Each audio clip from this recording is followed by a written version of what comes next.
നമസ്കാരം. Black rice നമ്മൾ പറിച്ചു നട്ടിട്ട് ഇപ്പം 1 മാസം ആവണ്. ഇപ്പം നമ്മളിതിൽ ജീവാമൃതം കൊടുത്തിട്ടുണ്ട്. ഇപ്പം അടിക്കുന്നത് ഒരു കൈറ്റിൻ സൂഡോമോണസ്. സാധാരണ സൂഡോമോണസ് ചേർക്കുക, പക്ഷെ ഇത് കൈറ്റിൻ സൂഡോമോണസ് എന്ന് പറയുമ്പോൾ പുഴുക്കൾക്കും കൂടി ഉള്ളതാണ്. അപ്പൊ ഇതിൽ ഓലച്ചുറ്റി ഈ സമയത്ത് വരുന്ന 2 ഇതെന്ന് വെച്ചാൽ ഓലച്ചുറ്റിപ്പിടു തണ്ടുതുരപ്പുണ്ട്. അപ്പൊ അതിന് ഞാൻ ഇപ്പൊ ട്രൈക്കോ കാർഡ് കണ്ട അവിടെ കപ്പില് ട്രൈക്കോ കാർഡ് പറിച്ചു നട്ട് ഒരാഴ്ച മുതൽ കറക്റ്റ് 6-ാം തീയതി നമ്മൾ പറിച്ചു നട്ടു. 13, 20, 27 അങ്ങനെ ഇതില് എല്ലാ ആഴ്ചകളും മാറ്റിയിരുന്നു ഈ ട്രൈക്കോ കാർഡ് വെച്ച്. ട്രൈക്കോ കാർഡ് എന്ന് വെച്ചിട്ടുണ്ടെങ്കിൽ ഈ നെല്ലിന്റെ ഏറ്റവും വലിയ ശത്രു ഓലച്ചുരുട്ടി തണ്ടുതുരപ്പൻ. അത് യൂണിവേഴ്സിറ്റി ഡെവലപ്പ് ചെയ്ത ട്രൈക്കോ കാർഡിന് ഇപ്പം നമ്മൾ ആഴ്ചയിൽ വെക്കുന്നത്. അത് എന്ന് വെച്ചാൽ ഒരു തരം സ്പെഷ്യൽ വർഗത്തിൽപ്പെട്ട വേട്ടാളന്റെ മുട്ടേനെ പേസ്റ്റ് ചെയ്തിട്ട് ഓരോ കപ്പിലും ഒരു ചെറു പീസ് വെച്ചുള്ളത്. ആ പീസിലെ മുട്ടകൾ വിരിഞ്ഞ് ഈ ഓലച്ചുരുട്ടിയുടെ മുട്ടയുടെ ഉള്ളിൽ അത് മുട്ടയെ നശിപ്പിച്ച് അതിൻ്റെ ഉള്ളിൽ ഈ വേട്ടാളിന്റെ കുട്ടികൾ മുട്ടയിടും. മുട്ടയിടും. മുട്ട വീണ്ടും കുഞ്ഞുങ്ങള്. അപ്പൊ നമ്മൾക്കെന്ന് വെച്ചിട്ടുണ്ടെങ്കിൽ ഇത് മിത്രകീടങ്ങൾ കൊണ്ട് ചെയ്യുന്നത്. സാധാരണ ഇതിന് പകരമായിട്ട് നമ്മളെ സാധാരണ ആൾക്കാർ ചെയ്യുന്നത് നല്ല വിഷമുള്ള കീടനാശികൾ. അതിപ്പോൾ കീടനാശികളുടെ ആവശ്യമില്ല. നമ്മൾ മിത്രകീടം പോലത്തുള്ള ഈ വേട്ടാളിന്റെ ഇത് വെച്ചിട്ട് നമ്മൾ പ്രൊട്ടക്ട് ചെയ്യണം. അപ്പൊ അതുകൊണ്ട് കംപ്ലീറ്റ് ജൈവണ്. നമുക്ക് അത്ര പേടിക്കാൻ. എന്തിനാലും പുഴുക്കളൊക്കെ അവിടെ ഇവിടെ ഉണ്ടായെങ്കിൽ കൂടി ഈ കൈറ്റിൻ സൂഡോമോണസ് ഇപ്പൊ സ്പ്രേ കൊടുക്കുന്നുണ്ട്. അപ്പൊ അതും സേഫാണ്.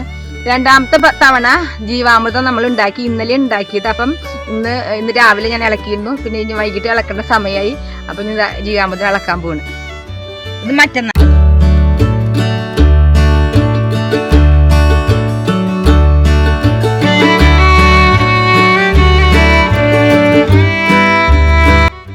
നമ്മള് 100 ലിറ്റർക്ക് ഉണ്ടാക്കിയത്. ഇപ്പൊ 2 കിലോ കൈറ്റിൻ സൂഡോമോണസ് നമ്മൾ 100 ലിറ്റർ വെള്ളത്തിൽ കലക്കിയത്. അത് അടിയിൽ മഡൊക്കെ മാറ്റി, അടിയിൽ തെളിയൊക്കെ മാറ്റി അതുള്ളത് ഈ കൈറ്റിൻ സൂഡോമോണസ്. ഇനി അടുത്തത് നമ്മള് മറ്റന്നാള് ജീവാമൃതം കൊടുക്കും. ജീവാമൃതം കൊടുക്കാൻ നമ്മള് 2 നേരം ഇളക്കണം. അപ്പൊ ബാക്ടീരിയ ഒക്കെ നല്ല ഗ്രോത്ത് വരാൻ വേണ്ടിയിട്ടാണ്. ഇതില് നാടൻ പശുവിന്റെ ചാണകം 10 കിലോ, നാടൻ പശുവിന്റെ ഗോമൂത്രം 10 ലിറ്റർ, പയറ് പൊടിച്ചത് 2 കിലോ.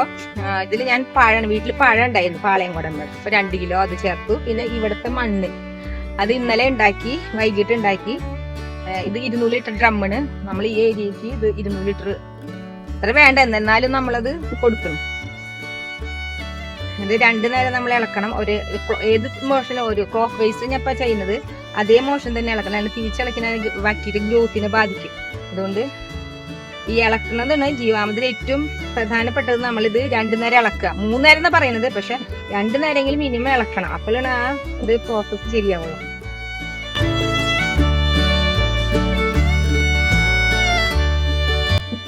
നാടൻ പശുവിന്റെ ഫ്രഷ് ചാണകമെല്ലാം നമ്മൾ ഉപയോഗിക്കുന്നത്.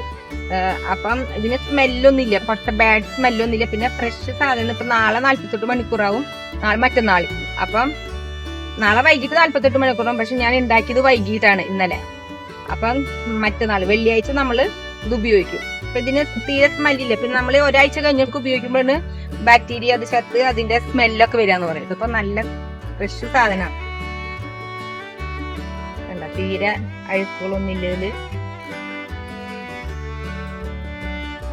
നമ്മൾ ചണച്ചാക്ക് വെച്ച് മൂടണം. വേറെ പുറത്തുനിന്നുള്ള പ്രാണികളെ മുട്ടയിടാണ്ടിരിക്കാൻ ചണച്ചാക്ക് വെച്ച് മൂടും.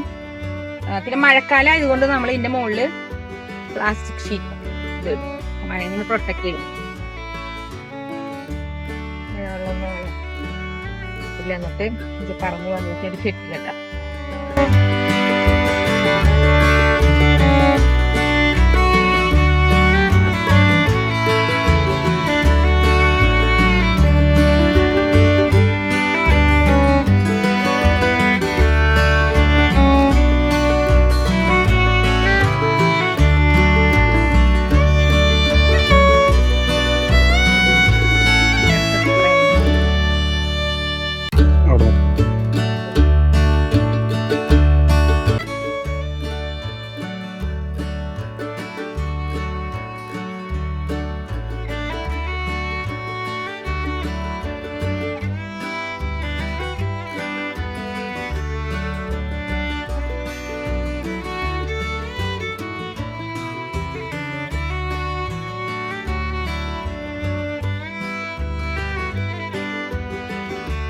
നമ്മൾ ഈ കപ്പുകൾ കാണുന്നുണ്ട്. ഈ കപ്പുകളുടെ പ്രത്യേകത എന്ന് പറയുന്നത് നമ്മളെ ശത്രുകീടങ്ങൾ കൊണ്ട് നശിപ്പിക്കുന്നത് ഈ കപ്പുകൾ. അപ്പം ഓരോ 5 സെന്റ് ഗ്യാപ്പ് ഇട്ട് മെയിൻ ശത്രുക്കള് ഈ സമയത്തെ ശത്രുക്കള് നെല്ലിന്റെ എന്ന് പറഞ്ഞാൽ ഓലചുരുട്ടി, തണ്ടുതുരപ്പൻ. അപ്പൊ ഓലചുറ്റിക്കും തണ്ടുതുരപ്പനാണ് ഓരോ 5 സെന്റിലും ഒരെണ്ണത്തെ കാടില് തണ്ടുതുരപ്പൻ, ഒരെണ്ണത്തില് ഓലചുറ്റിപ്പൂരിന്റെ എതിരായിട്ടുള്ള മിത്രകീടങ്ങൾ. അപ്പം ഇതിനകത്തുള്ള നമ്മള് സ്റ്റാപ്പർ ചെയ്തിട്ടുള്ള ഇതിന്ന് ഇപ്പൊ ഓലചുറ്റി ആയിക്കോട്ടെ തണ്ടുതുരപ്പനായിക്കോട്ടെ അതില് പേസ്റ്റ് ചെയ്ത മുട്ടകൾ വിരിയും. ആ വിരിഞ്ഞിട്ട് ഈ തണ്ടുതുരപ്പിന്റെയോ ഓലചുറ്റിയുടെയോ പുഴുക്കളുടെ മുട്ടയിലുള്ളിൽ ഈ കുഞ്ഞുങ്ങള് അതിൽ നശിപ്പിച്ച് അതിനകത്ത് ഈ കുഞ്ഞുങ്ങള് മുട്ടയിട്ട് കുഞ്ഞുങ്ങളെ വരുത്തും. അപ്പൊ അത് മൊത്തം ഈ തണ്ടുതുരപ്പന്റെ മുട്ടകളെ, ഈ പുഴുക്കളുടെ മുട്ടകളെ നശിപ്പിച്ച് അങ്ങനെയാണ് നമ്മൾ കീടനാശിനികൾ, വലിയ കീടനാശിനികൾ ഉപയോഗിക്കാതെ നമുക്കിത് നെൽകൃഷി ചെയ്യാൻ. ഇത് പാലക്കാട്, കുട്ടനെൽ അവിടെയൊക്കെ ഇത് ഏക്കർ കണക്കിന്. ഇപ്പൊ നമ്മുടെ ഇവിടുത്തെ ആൾക്കാർക്ക് ഒരു സംശയമാണ്, അയ്യോ ഇതൊക്കെ ഞങ്ങളുടെ കോൾപ്പാടത്ത് പറ്റും. പക്ഷെ ഏക്കർ കണക്കിന് പാലക്കാടും ആലപ്പുഴയിലും ഒക്കെ ഇവിടെ, അതും അവർക്ക് ഏക സോഴ്സ് ഈ മണ്ണുത്തി മാത്രമേ ഉള്ളൂ. അപ്പൊ നമ്മള് ഇവിടെ ഇത്ര കിലോമീറ്റർ അകലെയുള്ള നമ്മൾക്ക് ബുദ്ധിമുട്ടാണെങ്കിൽ അവരപ്പോ എങ്ങനെ വരും? മലപ്പുറം, പാലക്കാട്, ആലപ്പുഴയിലൊക്കെ ഇവര് ഇങ്ങനെ സുഖമായിട്ട് ചെയ്തുകൊണ്ടിരിക്കുന്ന കൃഷി ഇതാണ് ഈ ട്രൈക്കോ കാർഡ് ഉപയോഗിച്ചത്.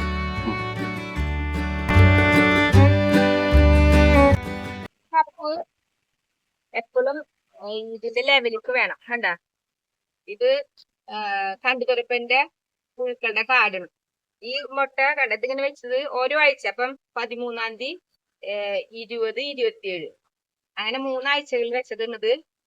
അപ്പൊ ഈ ഇത് ഫ്രഷ് ഇന്നലെ 27-ാം തീയതി വെച്ചാണ്. ഇതിന്ന് മുട്ട വിരിഞ്ഞിട്ടാണ് തണ്ടുതുരപ്പന്റെ പുഴുക്കളുടെ മുട്ടയിൽ ഈ കുഞ്ഞുങ്ങള് അതിന് നശിപ്പിച്ച് അതിന്റെ ഉള്ളിൽ മുട്ടയിടും.